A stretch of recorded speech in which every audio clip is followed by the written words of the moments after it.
Buenos días, buenas tardes, buenas noches. Bienvenidos a un espacio más de FinTech para Todos.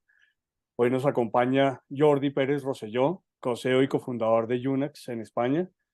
Jordi es el apasionado por la innovación, la transformación digital, cuenta con más de 20 años de experiencia en el mundo del tecnológico y con especial foco en el sector financiero. Antes de fundar Unax, Jordi ejerció como CEO y más adelante como CEO de Telegiros, una de las Ujú. principales empresas multinacionales de envío de remesas con operaciones en Europa, África y Latinoamérica. Emprendedor nato, Jordi vela por el liderazgo tecnológico de Unax, combinando su expertise en gestión de proyectos complejos y regulados con un profundo conocimiento de los mercados internacionales y sus desafíos inherentes.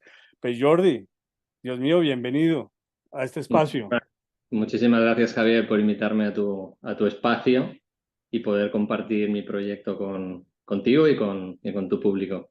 Muchas gracias. Primero que todo, cuéntanos qué hace Unax. Pues mira, Unax es una startup tecnológica que fue fundada en el 2016, o sea, ya digamos que estamos saliendo de ese foco de startup ya, pero todavía con el corazón de startup.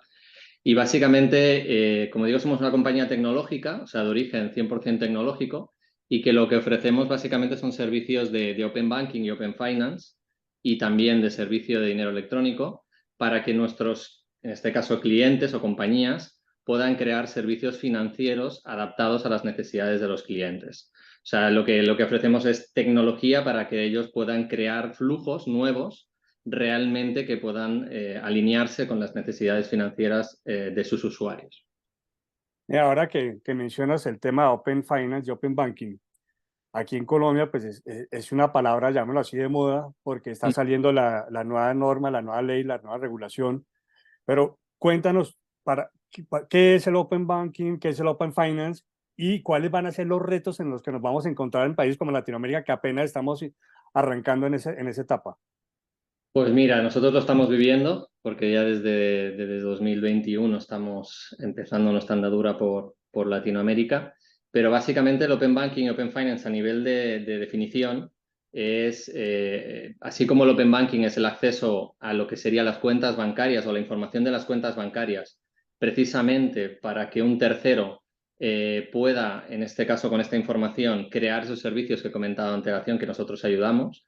El Open Finance viene a apoyar, en este caso, al Open Banking con no solamente el dato bancario o el dato de la cuenta bancaria, sino con otro tipo de dato, que en este caso pues, puede ser otros tipos de servicios financieros como tarjetas, préstamos, hipotecas, etcétera, que lleguen a complementar el ecosistema financiero que de alguna manera tiene el cliente para el otorgamiento de ese servicio. O sea, a nivel ejemplo, en Europa hay un alto nivel de bancarización y con lo cual el Open Banking es un servicio que de per se permite acceder a multitud de servicios o a crear multitud de servicios.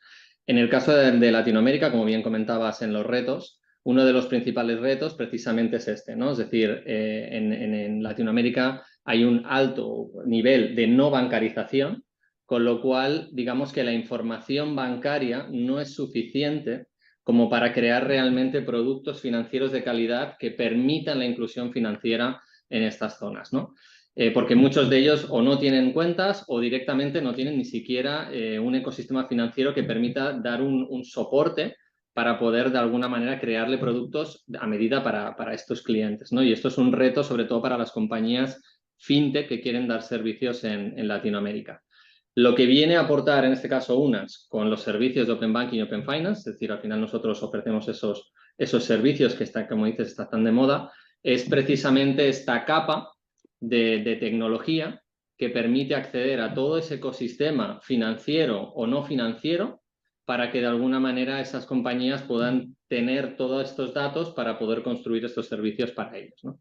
Pero el principal reto en este caso en Latinoamérica en base a esos servicios que, como digo, están muy de moda y que son hiper necesarios en todo el mundo, es básicamente pues, el conseguir esa inclusión financiera que a la larga permita tener más información, pero es el gran reto es empezar a tener todo ese dato para que realmente todos esos servicios sean realmente lo que en este caso el usuario necesita, ¿no?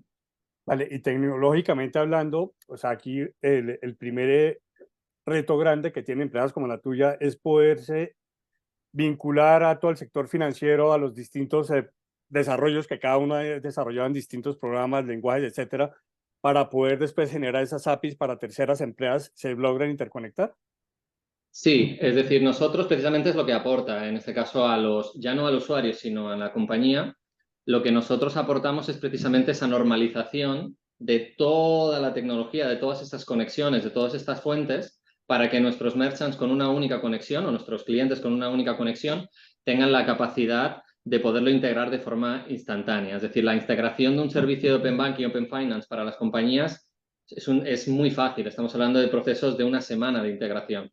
Lo Wow. que realmente nos cuesta, en este caso el reto es nuestro, es el poder normalizar toda esta información. Pero es verdad que nosotros ya venimos con una experiencia, como he comentado antes, que venimos trabajando precisamente desde el 2016, dando toda esa conectividad y que de alguna manera hemos adaptado, en este caso, a las necesidades de Latinoamérica. Pero bueno, esa es la parte, digamos, del reto tecnológico de Unax, el poder integrar todas estas diferentes capas, crear una única estructura de datos y ofrecerla para que con una única estructura de datos yo tenga capacidad de acceder a todo ese ecosistema de fuentes bancarios, no bancarios, para mis clientes y a su vez para crear esos servicios para sus usuarios. O sea, le está resolviendo el problema a más de uno y quitándole muchos dolores de cabeza a más de uno.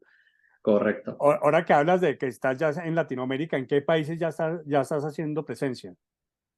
Pues mira, nosotros empezamos en 2021 en México, básicamente. No hemos empezado en más países porque para nosotros es muy importante la regulación. En Europa, bueno, no sé si lo sabes, pero como también para que lo sepa el público, en Europa ya hace mucho tiempo que existe una normativa, ¿vale? Básicamente desde el 2019 ya existe una normativa que regula el acceso a la información financiera y no financiera con respecto a los clientes que quieran usarla. Y básicamente para nosotros era muy importante que en todos los países donde quisiéramos entrar, esta regulación estuviera en pendiente o en vías de aprobarse en ese país. ¿Por qué? Porque nosotros creemos que para ofrecer correctamente este servicio tiene que estar regulado, ¿vale? Totalmente de El acuerdo. acceso a la información financiera no es gratuita, es decir, el Open Banking y el Open Finance no nace para que las empresas tengan gratis información de sus clientes, no. La Open Banking, la Open Finance nace precisamente para darle el poder al usuario de que el dato es suyo y lo pueda ofrecer a quien quiera para que le dé un mejor servicio, lo cual la cosa cambia.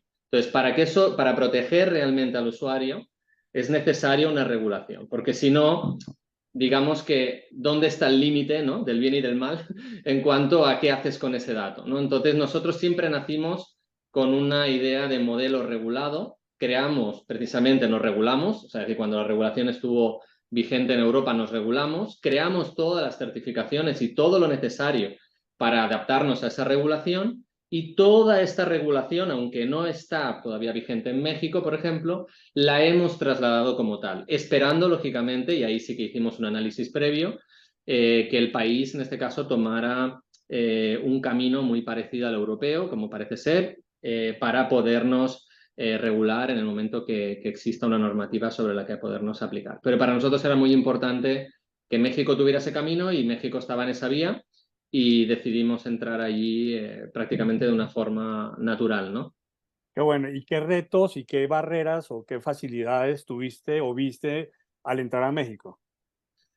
Pues mira, las barreras principalmente son dos, ¿vale? Una es la que ya he comentado al principio, que es no es tanto una barrera, pero sí es una diferencia frente al mercado europeo, que es la no bancarización.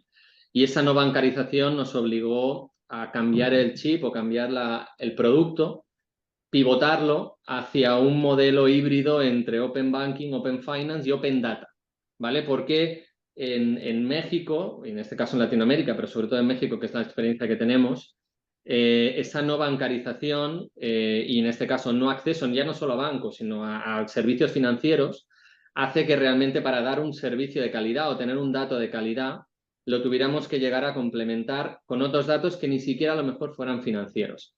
Y al final hemos tenido que crear una estructura de datos híbrida entre datos bancarios cuando se puede, si el cliente tiene cuentas, datos financieros, Open Finance, cuando el cliente tiene servicios financieros, y Open Data a través de, pues en este caso, ecosistema de organismos gubernamentales como Seguridad Social o la Hacienda en este caso de México o telcos en general, donde con este conjunto de datos nosotros lo normalizamos, cogemos toda aquella información que podemos complementar para crear una estructura de datos que realmente sea buena para ofrecer esos servicios financieros en el país y digamos que ha sido nuestro principal reto tecnológico o inconveniente, si lo queremos llamar así, para entender un poco qué es entender la necesidad del país en cuanto a la información del dato financiero.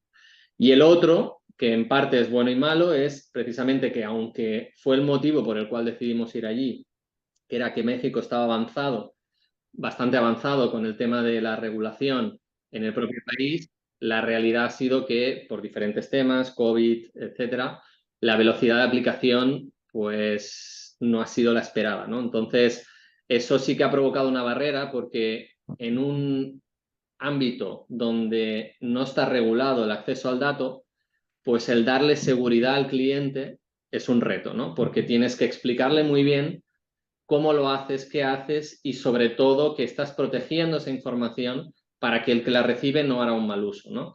Ahí nos ha ayudado un poco de que como ya veníamos ofreciendo lo de Europa y nosotros lo hemos trasladado gratuitamente, digámoslo así, a México, nos ha ayudado bastante el hecho de que ya viniéramos de un modelo regulado, pero aún con eso, el gran reto sobre todo de México y me imagino que en Colombia también, y en otros países de Latinoamérica también, es precisamente la garantía de la regulación ofrece una seguridad, sobre todo al usuario final, que al no tenerla provoca un retraso en la aplicación, ¿vale? Porque cuando tú le pides las credenciales al cliente para poder acceder a esa información, pues lógicamente nadie tiene, salvo que no entienda el por qué lo está ofreciendo, nadie va a ofrecer, digamos, de una forma gratuita esa información o dar acceso a esa información, salvo que no le expliques que realmente hay un valor añadido con respecto al dato que está traspasando. Y eso la regulación ayudaría mucho. De hecho, en Europa nos pasó exactamente lo mismo, ¿no? O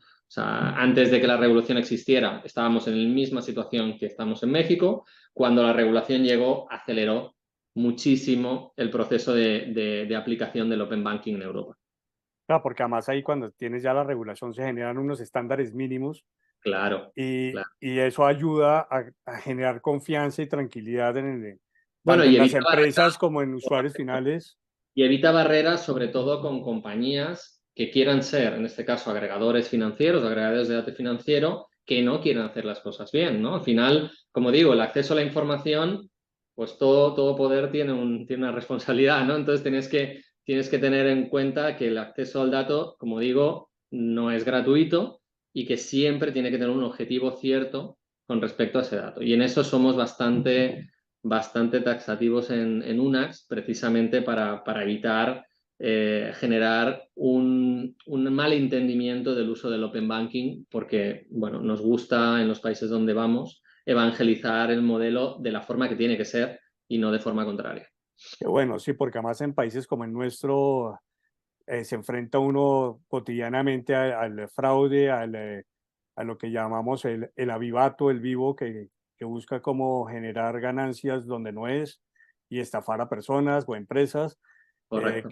Qué bueno que modelos como el de ustedes estén bien consolidados, se vayan adaptando a la regulación de cada país y tiren para adelante en el camino correcto, porque aquí hay veces que uno se encuentra con unas cosas que, ay Dios mío, te Claro. vuelves loco con lo que uno logra ver aquí y con lo que te Bueno, enfrentas.